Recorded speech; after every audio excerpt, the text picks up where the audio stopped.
Panamá ha vivido tiempos convulsos. En julio de 2022 estallaron las que hasta ahora eran las protestas sociales más grandes que ha vivido el país desde su regreso a la democracia en 1989. Ahora, en octubre de 2023, las movilizaciones en las calles fueron aún más multitudinarias. Esa vez el descontento se disparó por el contrato que firmaron el gobierno de Laurentino Cortizo y Minera Panamá, la filial de la canadiense First Quantum Minerals. El convenio se renovó por 20 años más, aunque el pacto inició desde 1997. Esto le permite a Minera Panamá explotar la mina de cobre a cielo abierto más grande de toda Centroamérica.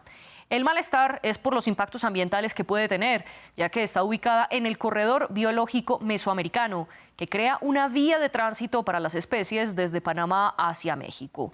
También los manifestantes protestan porque la Asamblea Nacional aprobó la ley que renueva este contrato en tan solo 3 días y el presidente la ratificó de inmediato. Del otro lado, el Ministerio de Seguridad Pública detalló que al 17 de noviembre habían capturado en todo el país a 1.200 personas, incluidos 152 menores de edad, por delitos de vandalismo y daños a la propiedad. Esto en medio de las protestas. Mientras que el Consejo Nacional de la Empresa Privada, CONEP, estima que la economía panameña puede perder hasta 1.700 millones de dólares por los bloqueos. Todo 6 meses antes de las próximas elecciones generales, en las que elegirán en mayo al nuevo presidente, a los diputados de la Asamblea y a las autoridades locales. ¿Cuál será entonces la salida al estallido social en Panamá? Para discutirlo en nuestro programa nos acompañan desde Ciudad de Panamá Diana Laguna, viceministra de Ambiente del país, y Danilo Toro, sociólogo y analista, también investigador de la Universidad Tecnológica de Panamá. A los dos les agradezco por acompañarnos y a quienes nos están viendo y nos están escuchando, los invito a que comenten en nuestras redes sociales con el hashtag #eldebatef24. Y estamos como @France24_ES y mi cuenta es @mariaclaguirre.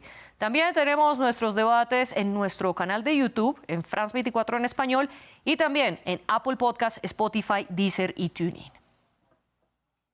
Viceministra Diana Laguna, quiero darle primero a usted que todo la bienvenida. Gracias por acompañarnos en este debate. ¿Cómo resumir el descontento que ha suscitado en el país la Ley 406, que es la que avala el contrato con Minera Panamá? Muchas gracias por la invitación, María Clara. ¿Cómo resumir el descontento? Esta es la pregunta. El gobierno nacional se encontró en un momento muy importante para tomar decisiones, ya que el contrato con Minera Panamá había sido ya declarado ilegal por la Corte Suprema, ¿verdad?, de Justicia en 1997. Y bueno, no fue hasta el 2022 que ya formalmente se declara inconstitucional. En ese momento, el gobierno nacional, la República de Panamá, pasa a tener un proyecto que se estaba ejecutando en nuestro país sin contrato. Entonces, teníamos varias alternativas y el gobierno nacional podía decidir no hacer nada y terminar el periodo o hacer lo correcto. El hacer lo correcto era negociar un nuevo contrato. Y en ese trayecto, bueno, el gobierno nacional por más de 2 años negocia un nuevo contrato con la empresa, una negociación muy difícil, muy ardua, no fue rápida, no fue tema de meses, sino realmente fue más de 1 año, año y medio que demoró esa negociación. Y hasta que llegó el momento en que efectivamente llegamos a un acuerdo y se firma el contrato. Este contrato, después de también cuando nos ponemos de acuerdo, se lleva a las diferentes comunidades en donde se está desarrollando el proyecto y se sube a una plataforma la plataforma Ágora, que es una plataforma virtual para que la población tuviera acceso al contrato y pudiera hacer todo tipo de comentarios. Posteriormente se lleva a la Asamblea Nacional y allí en un periodo de un poquito más de una semana se escucha a todo el que las personas, sociedad civil, ONG, los mismos técnicos y profesionales que trabajan en el proyecto Minera, cada uno manifestaba su opinión con respecto al contrato. Después de ese periodo, el contrato sale de primer debate de la Asamblea Nacional y se corrigen y se aceptan comentarios que consideramos como gobierno importantes corregir, ya Sí. que causaba ruido, causaba mucha molestia en la población de Panamá. De esta manera el contrato se pule, se crea una nueva versión con todos los comentarios y recomendaciones producto de este primer debate en la Asamblea y se lleva a segundo debate. A primer debate nuevamente en la Asamblea y así, tal como lo describiste, se aprueba en segundo debate, tercer debate y el presidente lo aprueba. Sí, en efecto, se aprueba en tercer debate. Entre el 17 y el 20 de octubre fueron las discusiones. Viceministra, la interrumpo para darle también la bienvenida a Danilo Toro. Gracias por acompañarnos en el debate. Danilo, la viceministra decía que el gobierno de Laurentino Cortizo lo que hizo fue hacer lo correcto, en alusión a que si bien el contrato inicial con Minera Panamá estaba desde 1997, en 2017 la Corte Suprema de Justicia lo tumba por algunos vicios, como ellos que no se había abierto la licitación pública para la explotación de esta mina y sin embargo la decisión de la Corte se publica en 2021, esto es 4 años después, y es por eso que el contrato se cae y, como bien lo decía la viceministra, continuó la explotación de cobre en esta mina a pesar de que el contrato ley lo había tumbado la Corte, y en ese sentido la señora Laguna afirma que el gobierno de Cortizo hizo lo correcto. ¿Usted comparte esta visión? Bien, obviamente desde la perspectiva del gobierno existe la justificación de que se hizo lo correcto, pero existe también una visión, primero histórica, de que el contrato cargaba con el peso de una declaración de inconstitucionalidad desde 2017. Desde esa fecha, por lo menos quedaba claro que la relación Estado-Mina no era una relación amparada por la estructura legal de Panamá. Ahora, la visión de lo correcto está superada por la voluntad popular. Obviamente se puede decir que grandes manifestaciones no significan la representación formal de esa voluntad. Pero bueno, son salidas que un gobierno puede tener y que precisamente plantean la falta de contacto con la realidad que desde el punto de vista de la administración pública existe hoy día. Aquí lo relevante es ver lo siguiente. El contrato pecaba de fondo y de forma con graves debilidades. La primera debilidad de fondo era precisamente ausencia de representación de los intereses del Estado panameño. Y yo no diría que era por una cláusula X o Y. No, toda la estructura, toda la narrativa del contrato tiene esa debilidad. Y finalmente de forma, porque el contrato desemboca a un proceso apresurado, nocturno, que en una noche lo convierte en un instrumento legal porque fue debatido en la Asamblea, aprobado por el presidente y publicado en Gaceta Oficial. Eso se convirtió en un detonante, en una especie de chispazo que incendió la ira popular. Y subrayo la palabra ira porque a eso fue lo que se enfrentó el gobierno o la nación en una primera instancia. El disgusto generalizado de distintos sectores, y cuando hablo de sectores me refiero a distintas provincias, distintos lugares del país y a distintos sectores socioeconómicos, porque igual fue desde los sectores populares menos favorecidos hasta los sectores más favorecidos socioeconómicamente, los que se levantaron en rechazo de lo aprobado.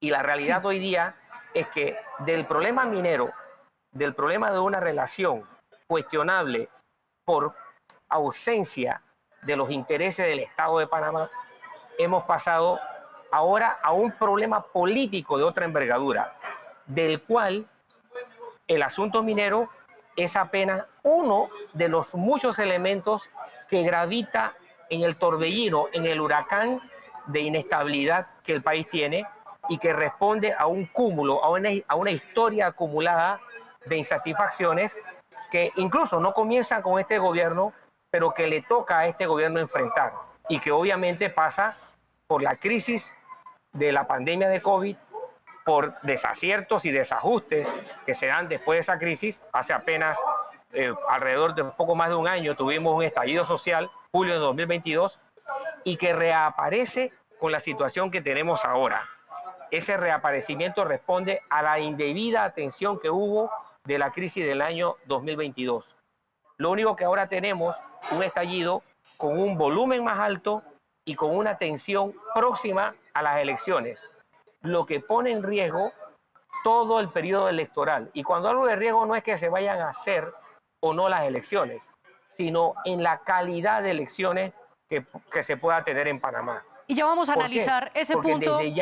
Ya vamos a analizar ese punto, Danilo. Lo interrumpo para darle también la posibilidad de réplica a la señora Diana Laguna. Escuchábamos a Danilo decir un poco que el gobierno de Laurentino Cortizo está desconectado de las necesidades que están pidiendo los panameños y por las cuales las protestas se han disparado en más de una ocasión. Y Danilo dice el problema de la minería es solo uno de tantos.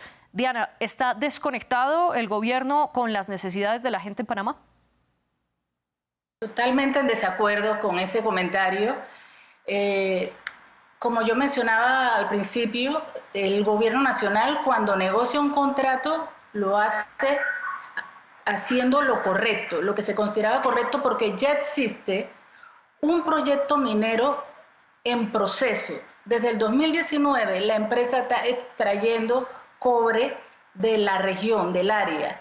Entonces nosotros teníamos que poner en orden la actividad económica que se estaba desarrollando y es importante decir que es la actividad económica privada más grande que tiene la República de Panamá. La inversión con el Producto Interno Bruto de Minera Panamá es 4.8%, la inversión económica privada más grande. Entonces nosotros consideramos que eso había que regularlo, había que normalizarlo. Y por eso se empieza a negociar ese contrato y esa discusión se hizo con cada uno de los distritos personalmente. Es una discusión que demoró más de 3 meses en la región y como mencioné antes, en la plataforma Ágora, que era la consulta a nivel del país y durante la asamblea. Yo creo que es importante, precisamente el licenciado Danilo Toro habla y se mezcla, que es lo que os digo, el tema del contrato minero, que es una problemática que había en nuestro país y que el gobierno nacional decidió resolver y asumir y resolver a través de ese contrato.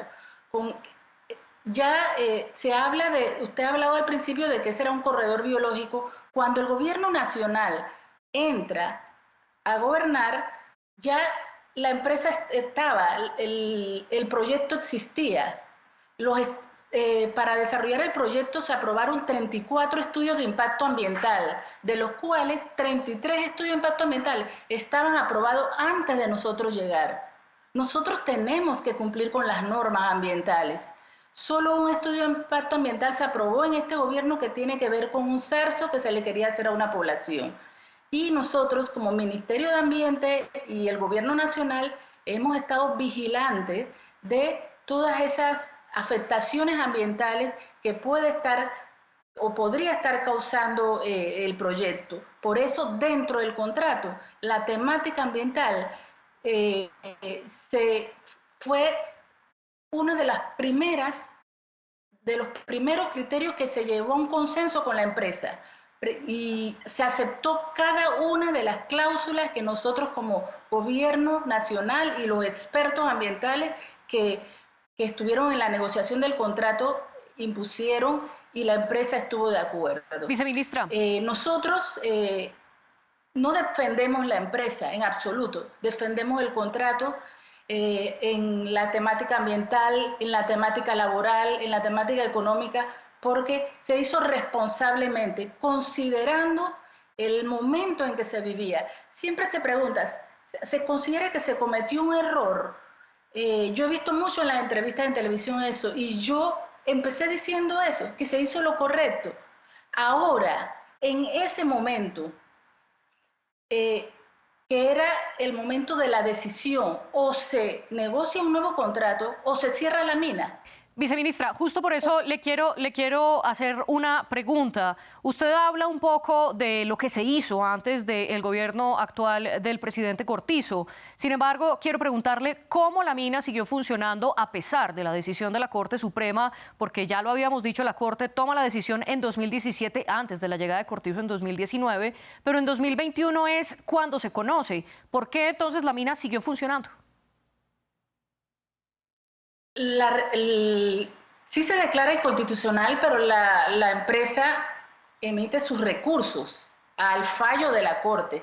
Así que en ese momento la empresa siguió trabajando. No es hasta el 2022, a finales del 2022, a mediados del 2022, que ya definitivamente la Corte declara inconstitucional e inmediatamente es la decisión del gobierno nacional. ¿Qué se hace? O se cierra la mina o se negocia un nuevo contrato, considerando todo esto que le he dicho anteriormente. La mina existe, la infraestructura existe,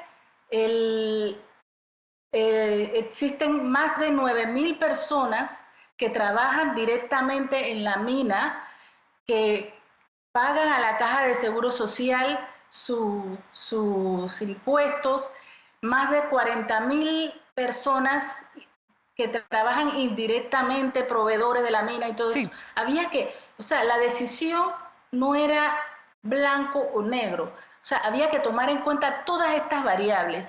Y repito, es la inversión privada más grande que tenía el país, 4.8% del Producto Interno Bruto. Voy a tomar ese dato que usted está dándome para precisamente contrarrestarle o contrapreguntarle mejor a Danilo, porque sin duda Minera Panamá tiene una implicación directa y un impacto directo en la economía del país centroamericano. Ya lo decía la viceministra, aporta 4,8% al PIB del país y además el presidente Cortizo también había dicho la cifra que mencionó la viceministra. La mina produce 9.387 puestos directos. Según esto, entonces, Danilo, ¿cómo puede verse afectada la economía del país con los bloqueos constantes que ha habido, especialmente de vías que son absolutamente vitales para el país, como la carretera panamericana? Rápidamente, antes de llegar a ver cómo se puede ver afectada, lo primero que quiero que quede claro es lo siguiente. La visión de lo correcto es una visión objetiva y tiene que ser cotejada con la realidad objetiva y con lo que se plantea jurídicamente. El contrato ley no solamente está viciado de su distancia con respecto a la declaración de inconstitucionalidad, sino que está viciado por el propio discurso del gobierno. ¿Ok? Hay una serie de contradicciones monstruosas en lo que el gobierno entiende fue una consulta, que en realidad nunca fue consulta. Fue un diálogo de una vía, un diálogo de sordos o un diálogo con el espejo. En primera instancia, durante el proceso, ese largo proceso del que se ha hecho mención, el propio gobierno, durante muchas semanas, y la propia empresa, pagan propaganda descalificándose el uno al otro y dando a entender con claridad la mala disposición y la mala fe que tenían las contrapartes a la hora de llegar a un posible acuerdo. Se pagaron campañas por medios audiovisuales y escritos. Yo no lo entendía. Es más, planteé públicamente que esto era absurdo, porque obviamente quedaba la clara convicción de que las partes no manejaban ni el mismo lenguaje ni los mismos intereses. Sin embargo, un buen día apareció una propuesta de contrato que sí pasó a aprobación, pero a pesar de todo lo que se dijo como objeción. En segundo lugar, el gobierno entra en contradicción consigo mismo.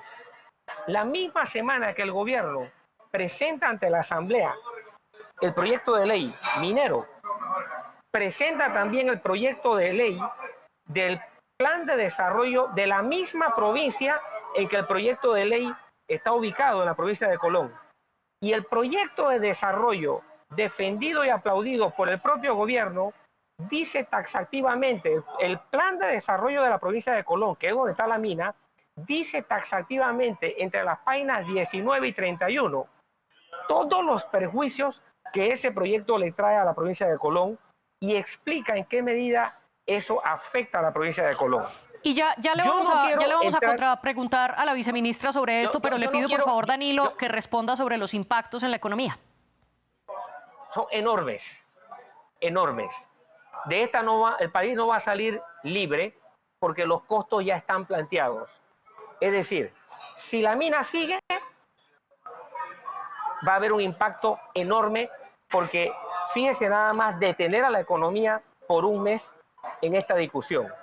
Y si la mina no sigue, también va a haber un impacto porque va a haber desempleo para los 6.000 empleados que estén allí y obviamente va a haber ausencia de derrama económica por lo que la mina le compra al país. Ambas decisiones, el que continúe o el que no continúe, van a impactar en la economía, porque de esta trágica decisión ya el país no va a salir por la libre. Las dos. ¿Cuánto le ha costado al país el detenerse durante un mes? Una fortuna, una fortuna. Y toda la inestabilidad que esto trae, ¿por qué? Porque posterga inversiones, posterga decisiones. Esto nadie lo pensó, cuando esto era fácilmente previsible. Así que hay impactos de las dos vías. Obviamente, un potencial o un eventual cierre de la mina va a tener impactos importantes de manera directa o a corto plazo, a mediano plazo o a largo plazo. Pero aquí la discusión va más allá de eso. ¿Qué es lo que el país está planteando como alternativa? Y el gobierno no ha hecho todavía, tiene pendiente el trabajo de docencia. El gobierno creyó que la propaganda le resolvía la docencia que el país necesitaba sobre un problema sobre el cual hay más grises, como dice la señora viceministra, que claridad. Esto no está resuelto y no se va a resolver con propaganda como siempre se ha hecho. No es esa la vía.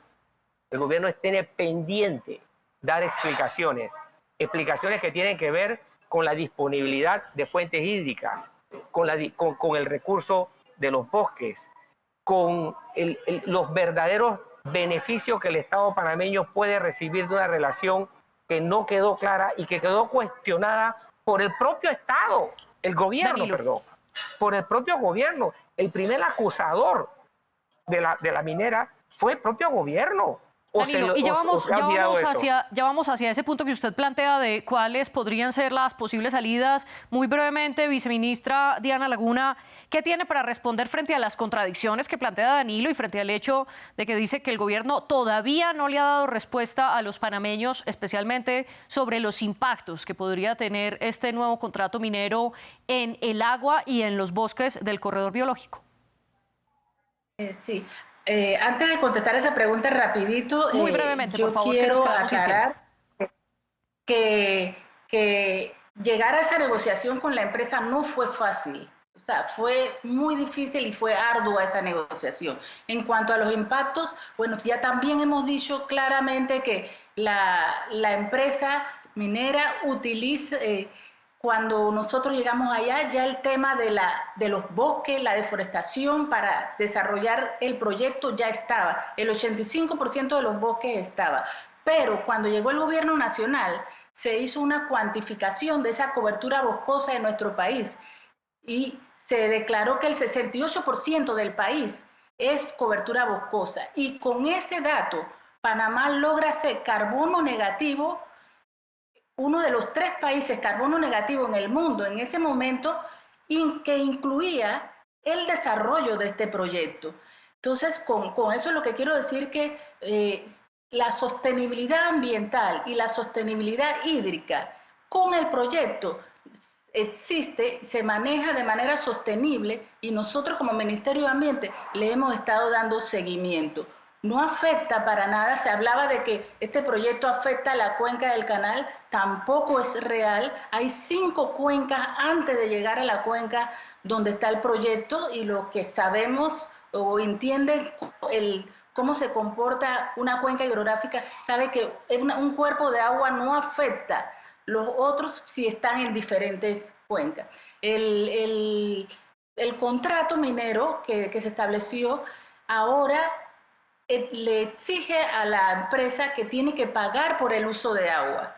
El uso de agua que anteriormente en el contrato era totalmente gratis, además de muchos impuestos y regalías que tenía el contrato anterior. Contrato anterior que fue realmente rápidamente extendido por el gobierno anterior 20 años más sin negociar absolutamente nada. Entonces, este gobierno asume la responsabilidad, negocia un contrato en donde ambientalmente, laboralmente y económicamente es mucho mejor que el anterior y lo empieza a distribuir en la República. Yo siento que esto coincidió con el tiempo político que se está dando. Diana, y precisamente en medio de ese tiempo político, ¿cuál puede ser la salida al estallido social? Porque al principio Danilo decía que lo que pasó con la ley 406 es que fue el chispazo que incendió la ira popular. Esas fueron sus palabras exactas. ¿Qué se necesita entonces para solucionar esta ira popular? Sí, nosotros realmente, igual que a todo el país, nos preocupa muchísimo la situación del país. Inicialmente lo que hemos acordado y ya por ley se declaró una moratoria minera en el país. Ya se han cancelado 7 concesiones, 7 proyectos que existían o que estaban en proceso.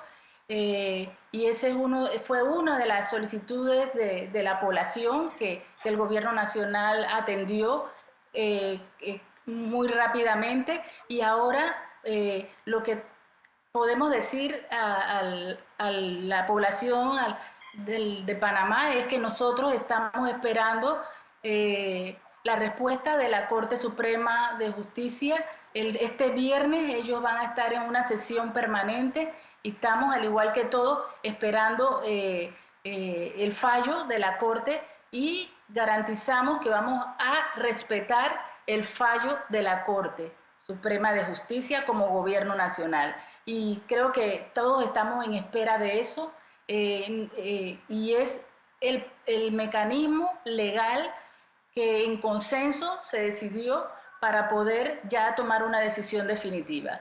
En efecto, y repito, el gobierno garantiza que se va a aceptar y se va a asumir responsablemente la decisión de la Corte Suprema de Justicia. En efecto, la Corte Suprema de Justicia anunció que el 24 de noviembre se reunirá de manera permanente para estudiar las 10 demandas de inconstitucionalidad que recibió en contra de la ley 406 y hasta el momento en el que la Corte tome una decisión, hay diferentes organizaciones y diferentes manifestantes haciendo una vigilia las 24/7 enfrente de la Corte para exigirle que tumbe ese contrato. Danilo, quiero volver con usted.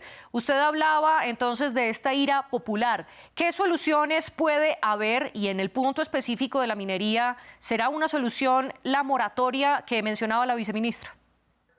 Mire, en este momento el país se encuentra en un nivel de tensión copado por pasiones. Y hay una corriente de peso que empuja hacia la dirección de un rechazo a la minería. No es la única corriente. Hay otras 2 corrientes. Una es que rechaza el contrato, aunque no está en contra de la minería metálica.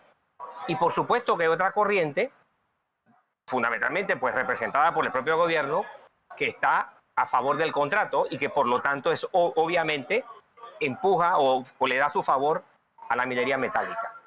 Lo cierto es que, dada la desatención gubernamental, a las exigencias nacionales, tanto los que estaban en contra del contrato, pero no objetaban la minería metálica, como los que objetan la minería metálica, lograron fundirse en una sola voz.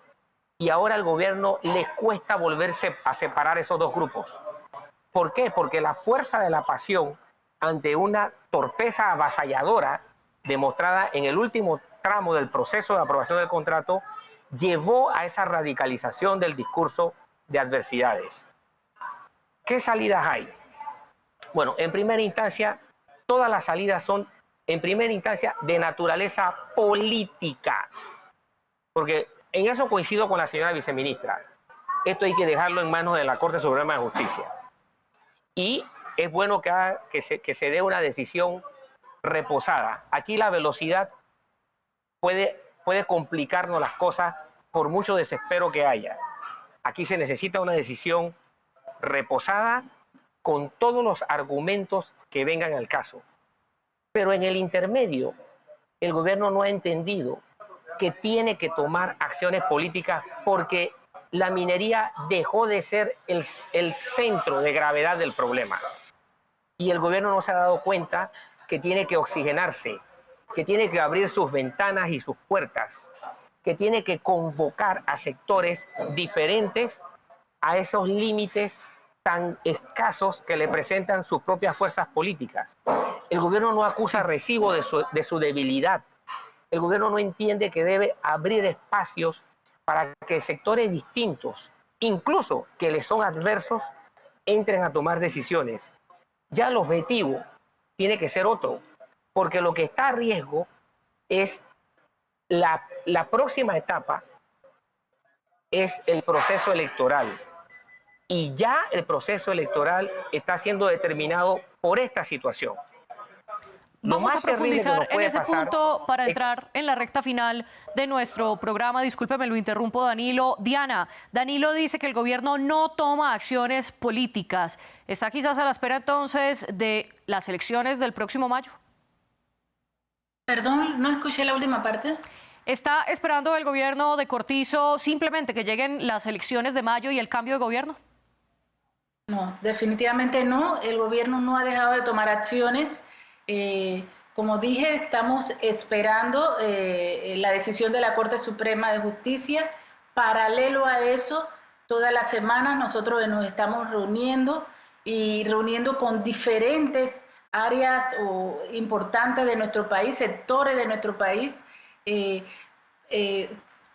hablando sobre la preocupación y las posibles salidas paralelas que pueden haber, no solución global, porque ya esa solución global y completa está muy difícil, ya que no solo es el tema de minera que hoy realmente nos ocupa, ya el tema político, en eso coincido con Danilo, y cuando es un tema político, a 6 meses y menos, a 4 meses de una elección, que es en mayo, 5 meses,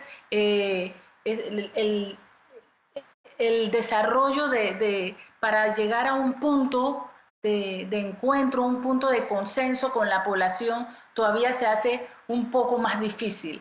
Entonces, en ese aspecto nosotros estamos trabajando, tratando de poder volver a tener un país en paz para que lleguemos a unas elecciones en paz. Y nosotros queremos garantizar eso, y eso es una responsabilidad de nuestro gobierno, y creo que es de beneficio para todos los sectores políticos de nuestro país, y yo pienso que una de las mayores y más grandes responsabilidades que tenemos ahora mismo es garantizar esa paz social y que podamos llegar en orden y de forma democrática, como lo hemos hecho nosotros en los últimos años, a las elecciones de la República de Panamá en mayo.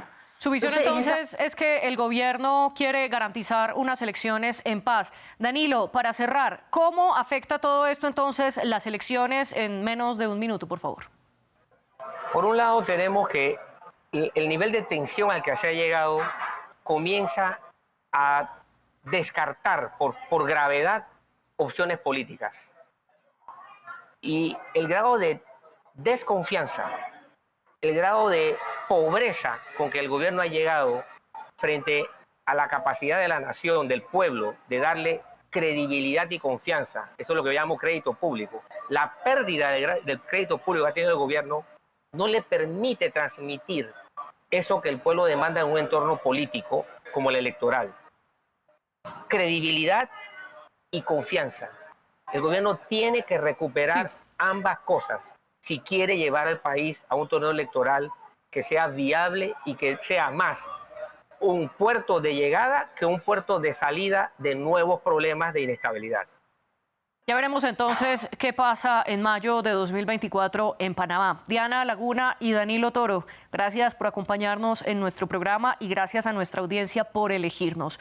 La producción estuvo a cargo de Laura Garzón y la de los invitados la tuvo Tania Herrera. Los invito a que sigan conectados con France 24.